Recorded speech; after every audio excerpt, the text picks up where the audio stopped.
Ja, der Leo ist eigentlich so ein 1000-prozentiger und normalerweise hätte er es jetzt eingeschweißt. Der Preis ist aber so neu reduziert, dass es nicht ging. Die Kiste ist 10%. Was ist runter jetzt? Ja, knapp 10%. Knapp 10%. Aber die Besonderheit bei dem Auto ist nicht die 10%. Das ist schon sensationell, sondern, komm mal links neben mich bitte, Leo. Das Auto wird es nicht mehr geben. Das gibt es demnächst nur noch als Volkswagen und der MAN-Service. Viele wollen genau den MAN wegen der bulligen Art. Richtig. Ich zeige euch mal, da steht er schon.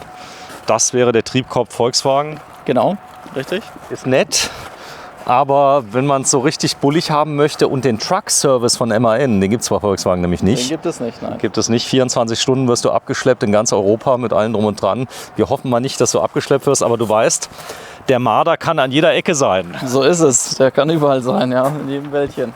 So, das ist ein richtiges Kraftpaket. Das ist ein Wandler 180 PS. Das Ding geht wie Hölle. Der geht richtig gut voran. Der merkt auch nichts. 3,5 Tonnen? Der hat jetzt 4 Tonnen. So, hat 4 Tonnen Zuladung. Zuladung 700 Kilo. 700 Kilo, 0,7 Tonnen. Das heißt, du könntest jetzt ein Moped mitnehmen. Hat der Luftfeder schon? Der hat Luftfederung serienmäßig, hat auch ein integriertes Hubbett. Das gucken wir uns gleich innen drin an. Aber der hat ein Hubbett. Ja, das siehst du außen. Das ist ganz dezent in der Wölbung mit drin, mit eingearbeitet in der Dachkante. Wie du da ein bisschen vermuten kannst. Und dort verschwindet das Hubbett. Wie viele MANs hast du denn noch? Ich habe noch gut 5 Stück. 5 Stück. Dann ist Feierabend. Dann ist Feierabend. Und ja, die haben es ja eigentlich ist das Produkt ist ja baugleich, machen wir uns nichts vor. Das ist genau der gleiche, aber viele wollen die Optik haben. Geht denn LED hier vorne zum Wechseln? Man kann die Osram-Birnen nachrüsten, ja. Kann man nachrüsten, kosten 140 €. Dann hat man echtes Osram-LED-Licht, ohne Nachteile, ist zugelassen mit EC-Kennzeichnung und allem. Richtig. So, und das kostet 140 €, dann hast du auch dort LED. Das Besondere hierbei ist aber wirklich dieses Logo hier. Ich glaube, oder? Ja, da stehen viele drauf. Also die das kennen, die wollen unbedingt den männlichen Grill haben. So, hat Schalter, Automatik, 180, schreit nach Automatik. Das ist eine Automatik jetzt. So, Automatik, gucken uns den mal an. Und der hat dieses schöne Grau außen drauf. Die 24er kommen identisch außen. Die 24 kommen identisch außen, bis auf den Triebkraft, beziehungsweise der VW dann darunter. Aber die kommen identisch. Identisch, das heißt, du kannst von außen nicht erkennen, 23er, 24er. Nein. So, innen kommt, glaube ich, Dieselheizung jetzt, aber da gibt es auch eine gute Lösung. Die Webasto kriegst du bei jedem Bosch-Dienst. Das könnt ihr sogar, wenn ich sage, ich will den haben, könnt ihr den sogar zum Bosch-Dienst fahren. Den direkt veranlassen, genau. Denn der steht auf Gas, aber das Coole ist, in Verbindung mit der Webasto-Heizung hätte ich sogar beides. Ich hätte Diesel und Gas, weil Gas ja doch ein gut Stück günstiger ist als Diesel. Ja, das ist richtig. Das ist de facto klar. Kostet ungefähr, ich glaube, 2.000 € mit Einbau, kostet die Webasto. Aber da bitte nochmal ein Angebot einholen. Schwarze Markise mit drin. Du hast die neue Optik mit drin in Grau. Genau, Campo Volo Grau schimpft sich die Farbe. Ich habe hier die schön nebeneinander liegenden Gasflaschen. Hier in 2x11 Kilo Fassungsvermögen. Optional mit Duo Control auch möglich, umrüstbar.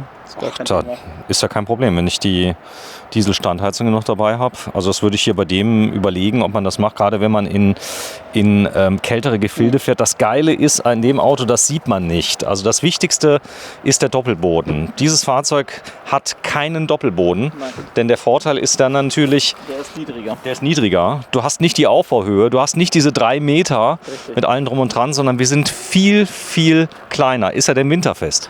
Der ist winterfest. Der ist trotz alledem winterfest. So, und das ist vielen wichtig. Also man sieht das hier, da vorne ist der VW, der ist ein gut Stück höher. Genau, der ist höher, der kommt deutlich höher, weil durch den doppelten Boden allein sind das knapp über 20 cm. So, und das hat er weniger. Ja. Das ist von der Kompaktheit, vom Spritverbrauch, vom Geräuschverhalten her eine ganz andere Nummer, weil er nicht so hoch ist. Genau, richtig. So, ich will ja jetzt nicht gegen VW. Ich meine, der hier sieht noch ein bisschen bulliger aus. Der ist von den Maßen her. Aber ganz ehrlich, im Süden zählt jeder Zentimeter. Und dann das Hubbett, das hat der nebenan jetzt auch nicht gehabt, ja, muss man dazu sagen. Nur ein Zweischläfer. Das ist nur ein Zweischläfer. Hier haben wir einen echten Vierschläfer. Richtig. Ja, 5 Stück hast du noch. 5 Stück habe ich noch. So, lass mal gucken. Hinten Heckgarage. Ja. Ist sie denn so groß wie bei dem anderen? Die ist genauso groß. Genauso groß. Sag mal, wieso haben die den eingestellt? Ich verstehe es nicht. War wohl eine Politik von VW, MAN, da irgendwie dazwischen. Wir haben es noch mitgeteilt bekommen, dass sich das dann ändert in Modelljahr 24. Also die letzten 5 MAN, ist ein bisschen teurer der MAN, muss man sagen, oder? Aber wenn man das Hubbett relativiert, dann... Dann hebt sich das wieder auf. So, hier ist die Kurbel, die ist fest eingelassen. Du hast 230 Volt hier drin? Ja, ich habe eine Steckdose, die ist hier oben rechts. Oh, da hinten ist übrigens der Elektroblock, ihr könnt es schon sehen. Beleuchtung ist auch drin? Ah, ja, sieht man, auf beiden Seiten. Auf beiden Seiten. So, mach mal zu, ich will mal hören, wie es klingt. Ja, so muss es klingen, denn ihr habt doppelte Dichtungen mit drin. Bitte mal feste zumachen. Ihr habt nämlich 2 Schließungen mit drin, die werden zentral verriegelt über einen Knopf. Über eine Einhandbedienung. Also ich habe immer die andere Hand frei beim Öffnen und beim Schließen. So, das 24er Modell optisch hinten identisch. Identisch. Ist ein bisschen höher, muss man sagen. Ja. Der krass. Hast du mir gar nicht gesagt, dass der aussah. Ich habe das auch nicht mitbekommen auf der Messe. Ja, viele haben jetzt danach gefragt und trotzdem habt ihr ihn reduziert. Zeig noch mal. Da blutet mir das Herz. 87.990. Aber der Kunde entscheidet, der Markt entscheidet letztendlich und die Fahrzeuge stehen jetzt noch da, aber es darf sich niemand beschweren, wenn er keinen mehr bekommen hat. Wir haben es jetzt gesendet. So ist es. Heute ist der 15. September. Rückfahrkamera ist integriert. Hier vorne sieht man auch ein schönes Merkmal. Serienmäßig. Hier Dach ist GFK eigentlich? Hier ist die GFK, genau. Die Ja. wird dann hier durch die Leiste getrennt. Das Ganze ist überlappend. Das heißt, es kann gar nicht reinregnen, Genau. weil das Ganze komplett überlappend, dann nochmal isoliert mit allem drum und dran. Hinten das Heck ist ausgespart nach hinten. Richtig. Bringt dann nochmal richtig viel Das sind an. nochmal 10 cm, was ich am Innenraum gewinne. Hast du einen Schlüssel dabei? Natürlich. Guck mal, können wir die Serviceklappe öffnen. Dann machen wir die mal auf, denn Knaus hat, Leo holt mal gerade einen Schlüssel. Knaus hat nämlich eine zentrale Serviceklappe. Und auch die wollen wir mal gerade zeigen, da ist alles innerhalb einer Klappe. Sollen wir den richtigen Ja. Schlüssel nehmen, ne? Ist ja nur einer dran. Krass. Sag mal, wie ist denn da durchzublicken hier bei dem Schlüsselbund? Wie sind die nummeriert? Die Oder? sind nummeriert, fortlaufend und wir haben einen Kommissionszettel an den Fahrzeugen, Aufkleber, wo dann die Nummer hinterlegt ist. Aber wenn du jetzt die Nummer nicht direkt hast, dann hast du Spaß, oder? Dann hast du Spaß, dann kannst du 50 Schlüssel ausprobieren. Krass. So, und da sieht man es. Also es ist alles kompakt. Die Stromeinspeisung ist aber extra hier bei Die dem. ist extra, weil die Elektronik hinten links in der Garage bei dem ist. Das hat- Deswegen ist die separat. Ein riesen Vorteil. Du weißt welcher? Die Mäuse. Das Problem ist immer, Kommt da nicht mehr durch, die ne? kommen nicht mehr durch, weil du von außen nämlich nichts hast, was Keine von Klappe außen mehr. keine Klappe mehr. Und das andere ist auch sehr gut. Da ist so eine Verkleinerung mit dabei, dass sie nicht durch können, die Mäuse. Aber ich hatte schon Mäuse im Auto. Und das willst du nicht Das haben. macht Spaß, nein. Da vorne ist übrigens, ich zeig's mal gerade, das ist diese kleine Kordel. Ja, das ist für den Abwassertank. So, Zum damit Beheizen. Damit öffnest du die Lüftung. die Lüftung für die Heizung. Genau, Okay, das heißt, in dem Moment wird über die Zentralheizung der Abwassertank beheizt. richtig. Das ist ja geil. Ja. Das heißt nicht Genau. elektrisch oder Nee, mechanisch. Ganz simpel. muss ja nur bei 0 Grad kommen. So ist es. Cool. Ach, so simpel. Ja. Ich habe gedacht, dieses Schnürchen wäre irgendwie ein Schalter elektrisch. Nee, das ist nur eine Klappe. Das ist nur eine Klappe. Ganz einfach. Da kann doch nichts kaputt gehen. Fertig. Nee. Es sei Gut. denn, du ziehst das Seil raus kräftig, aber So, nebenan ist das Klo. Dann die Einspeisung. Das Klo ist okay, brauchen wir nicht zeigen. Aber hier siehst du sehr schön, das ist die Stromanspeisung. Und da ist das Thema Mäuse natürlich passé. ja, Da ist auch der Magnet drin, richtig? Das heißt, es klappert nicht während der Fahrt. genau. Ist fest. Fest. Das kenne ich. Also das war früher anders bei denen. Die hatten so eine Rastung, die natürlich nie ging. Ja. Und dann Ist hast du während der ausgeleiert Fahrt, mit der Zeit, ne? ausgeleitet während der Fahrt, konntest du schön während der Fahrt sehen, wie die Klappe auf und zu ging, die ganze Genau. Zeit. Wir gehen mal rein. Ja, die Frage ist, machen wir überhaupt noch das Video, wenn du nur 5 Stück hast? Ich denke ja. Ja, natürlich. Oh, und das ist das Hubbett. Überleg mal, wir sind von den Maßen her eigentlich hier am Kastenwagenniveau, oder? Ja, genau. Also ist ja auch schmaler. Der ist ja auch ein Van, ist 2,20 nur breit. Aber Kastenwagen 213, glaube ich. Genau. Also ein Ticken. Sag mal, dann heißt das aber, dass der Spiegel nur ein Ticken breiter ist, oder? Also Das ist nur- hier den Überbau ist ja wirklich nur dieses kleine Stück.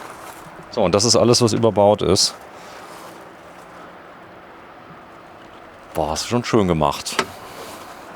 Das ist nicht mehr das Knaus, was ich kenne.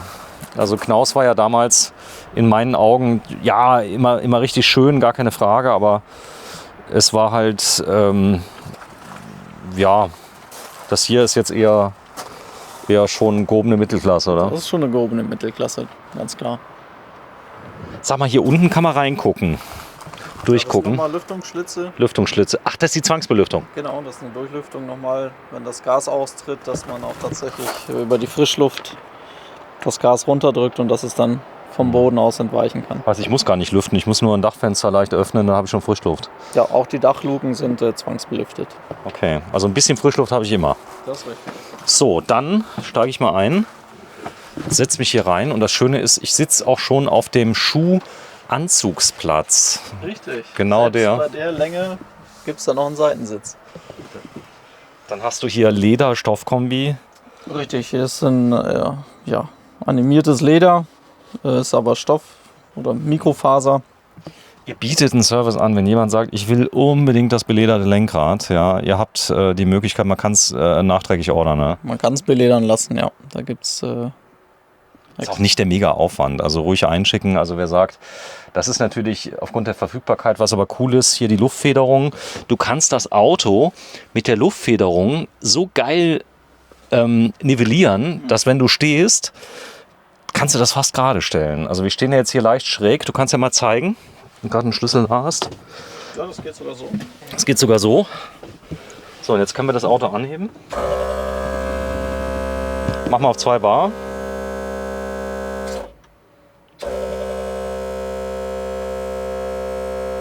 Jetzt haben wir die eine Seite mal angehoben auf 2 Bar. Und die Seite 2, wenn du die mal auf 0 machst. So, jetzt können wir uns das ja mal hinten angucken. Komm, wir machen das mal.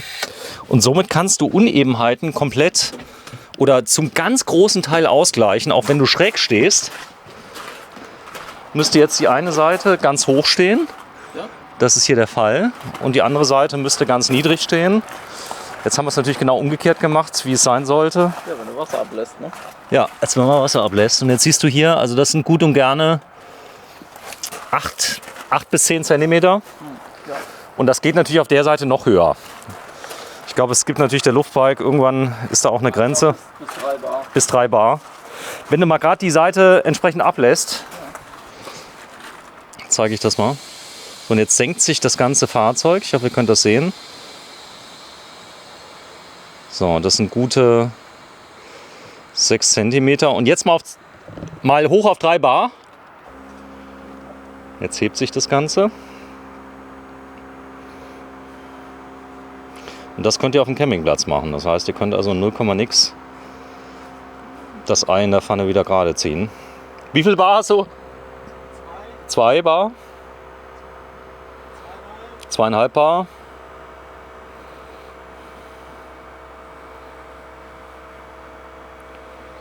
Okay, und jetzt mal ganz ablassen.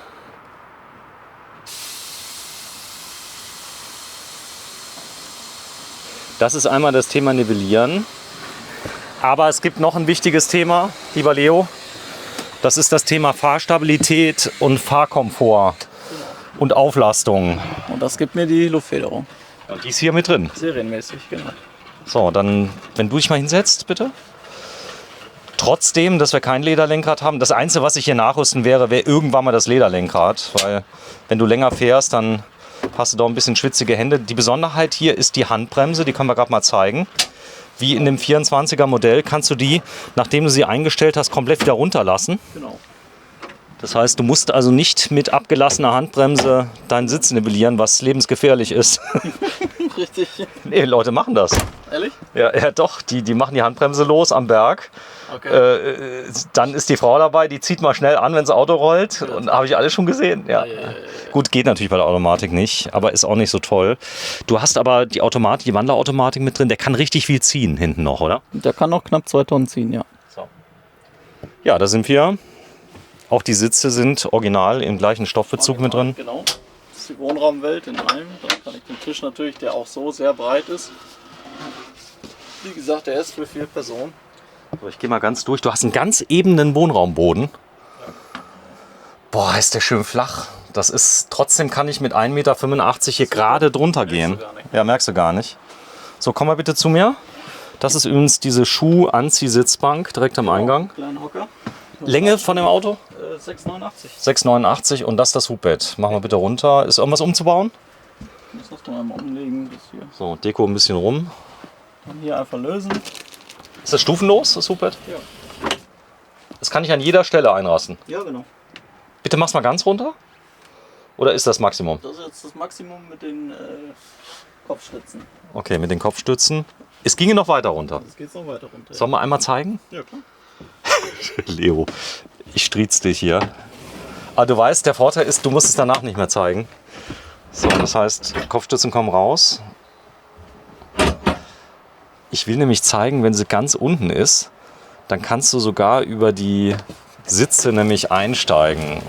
Wenn nämlich Kinder da sind, kann man schön sehen, wenn du dich mal gerade hinstellst, Leo, jetzt hast du wirklich eine schöne Liegefläche mit drin und nicht nur Kinder.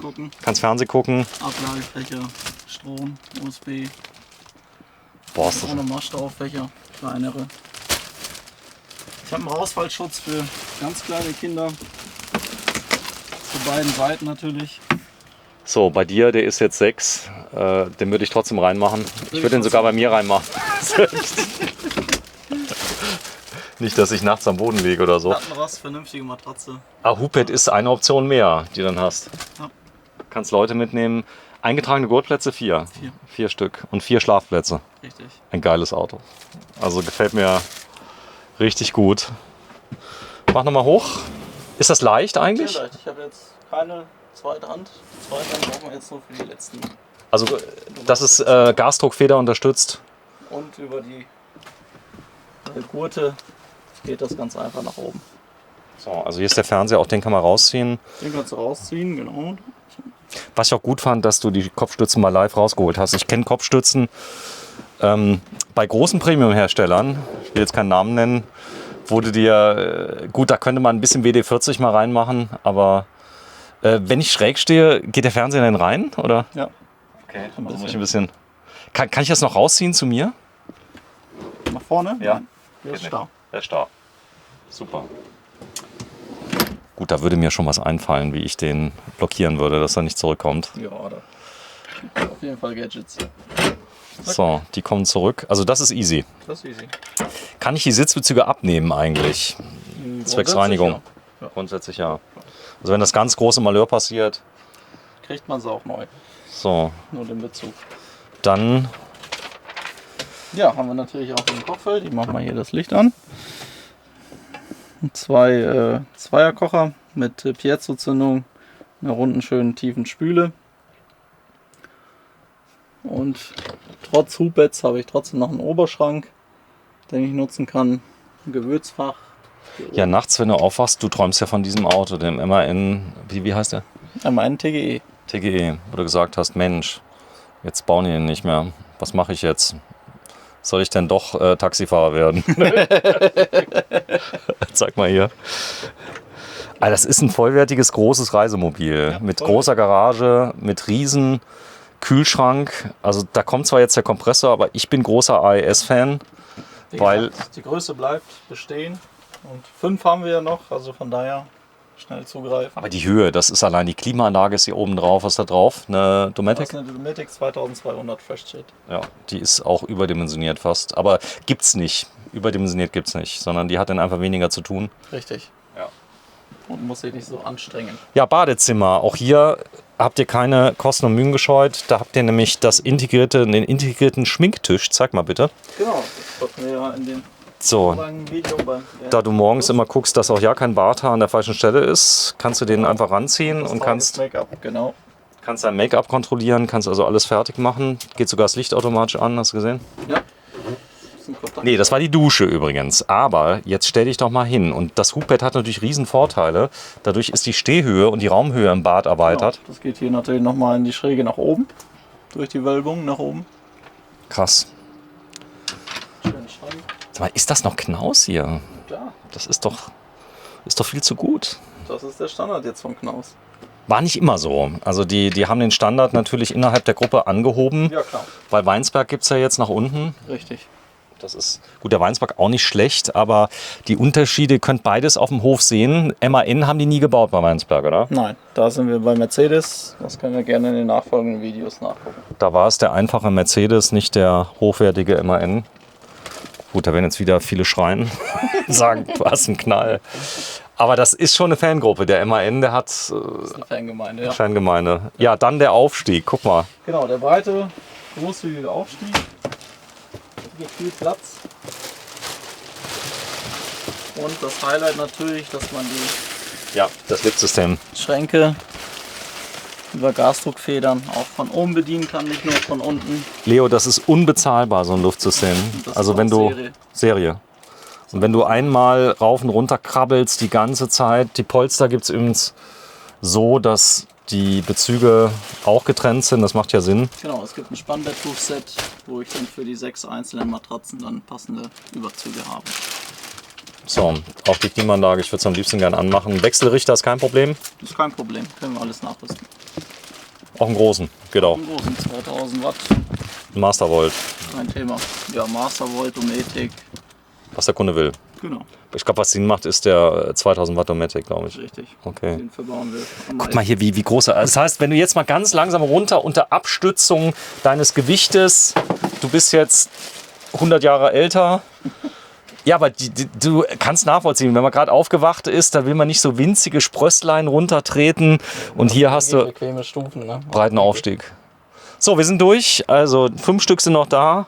Ja, kommt vorbei. Ich komme mir vor wie bei QVC. Noch 5 Stück sind da. Kommt vorbei. Darf man Probe fahren eigentlich? Natürlich, jederzeit. Mit Termin können wir den gerne vorbereiten, Probefahren erleben. Wir haben den VW haben wir getestet. Der kommt ja von selben Band, glaube ich. Genau. Und der T6.1 sind wir gerade eben eine Baustelle gefahren. Mit Kopfsteinpflaster, allem drum und dran. Der war so leise. Also ihr müsst das vergleichen. Der Möbelbau ist so leise bei Knaus geworden, dass früher habe ich immer geschimpft, muss ich sagen. Habe ich gesagt, der ist so laut, der rappelt und so. Okay. Das haben die gut in den Griff bekommen, oder? Das ist richtig, das haben die sehr gut in den Griff bekommen. Ja, wenn jetzt hier der Knaus-Chef das sieht, sagen, die waren schon immer leise. Nee, die waren... Immer zu optimieren. Also es geht auch darum, die Kunden werden auch anspruchsvoller, oder? Ja, ganz klar. So, also könnt ihr hier machen minus 8.907 €. Ihr seid der erste Besitzer im Brief und 5 Stück sind noch da. MAN, Vanzation 640 MEG. Das ist übrigens, Amerikaner sagen, wenn die in Deutschland mit einem Zug fahren, ich bin im Ice Train. Im Ice Train? Ja, statt ICE. Nee, ohne Scheiß. Also die kommen aus Amerika. Also ich habe ja selbst Verwandte in Amerika und sagen, I took the Ice Train. Okay. Der Schneezug. Ja, oder der Eiszug. So, komm, lass uns rausgehen. Wir sind bei Vierecke und Wels. Das Ganze ist in Bissendorf in der Nähe von Osnabrück. Auto haben wir euch gezeigt. Auf der Messe haben wir ja viel gefilmt. Ich finde es trotzdem ein großer Wurf. Also das ist ein sehr kompaktes, schönes Fahrzeug und ich glaube auch das Thema Werterhalt, die werden jetzt am Wert verlieren, ganz klar. Also dass die steigen werden oder so, da können wir uns von verabschieden. Aber was Fakt ist, die neuen Modelljahre sind immer teurer wie die älteren. So ist das. Also hier spart man dann noch zusätzlich Geld zu der Preiserhöhung jetzt. Und die ist auch fast 10%, glaube ich, oder? Ja, ungefähr, ja. Kommt schon hin. So, vielen Dank, Leo. Leo Vielen Dank, Riedel. Sven. Tschüss.